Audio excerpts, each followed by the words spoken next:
Assalamu alaikum wa rahmatullahi wa barakatuh.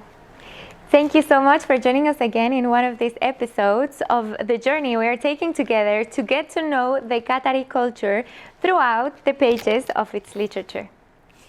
Today we are going to speak about a book that has a lot of parts.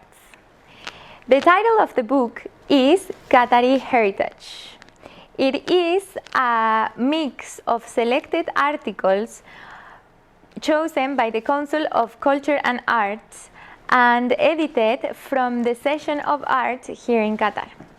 So what we can find here is pieces of different sectors of the Qatari culture and different activities also that were made here in Qatar and that contribute to the heritage of Qatari culture. This book contains many important topics that shed the light on the Qatari heritage and its aspects, in order to protect the cultural heritage from generations over time. And as I have said in some previous videos, it is very important here for Qatar, and also the government does very important actions to prevail with this heritage and to prevail with the culture that this wonderful country has.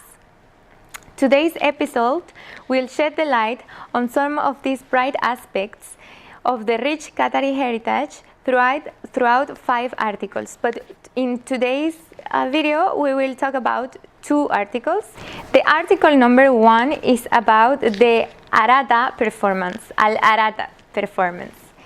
This performance, and I have seen it by myself, is made by men, and I have seen it, for example, in my wedding. I have seen my husband do this in our own wedding and in other weddings. The Arada performance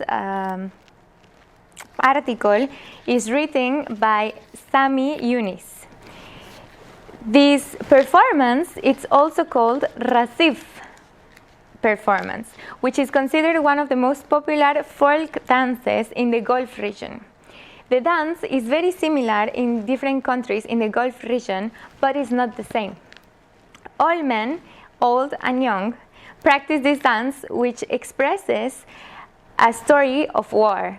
So even you can see videos of small children with tub and trying to dance with small swords, which is very cute. For them, it means chivalry, courage, patience, and heroism in the use of swords and rifles.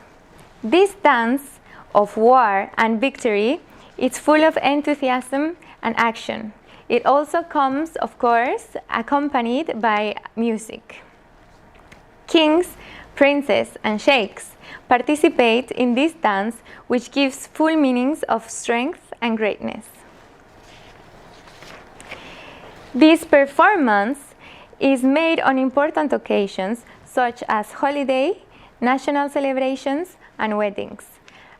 It's a must for Qatari men's wedding that they are all dancing. So if you ever get to go to a Qatari wedding, you will for sure see this type of performance from men.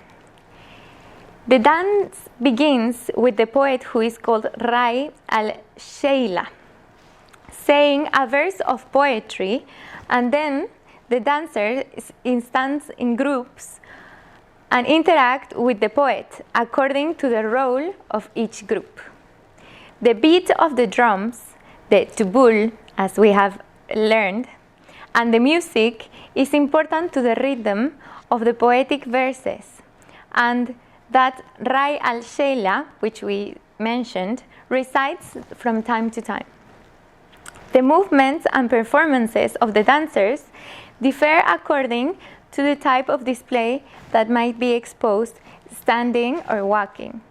So now you know about this important performance called Al-Arada or Al-Rasif. in the book we can find images about this performance and how also about the music, for example, made with the drums. The second article we will talk about this book today is about medical prescriptions for some diseases in the old Qatari society.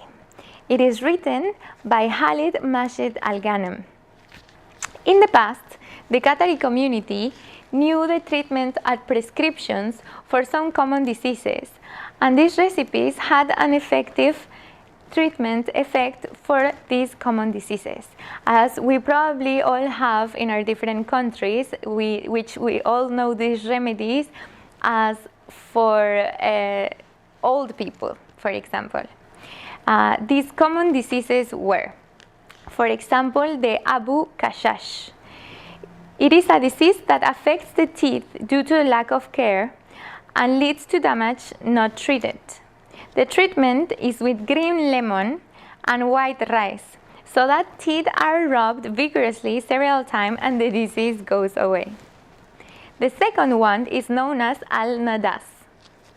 It affects sores that appear on the head and body, and sometimes some tumors might appear. The treatment is cauterization with fire to the affected place or the affected area. Imagine. The third, last but not least, is the Abu Safar. It was a common disease in Qatar and many other countries in the Gulf. The patient's eyes and urine changed color to yellow, and the patient felt general weakness and loss of appetite.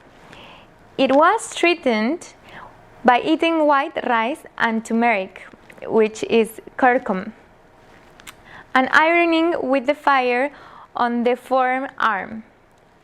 It is also said that there is another recipe in which the right ear is wounded and the blood is used as in the eye, and to wound the left ear, the blood is used for the other eye. So one wounded helps for one eye and the other to the other one.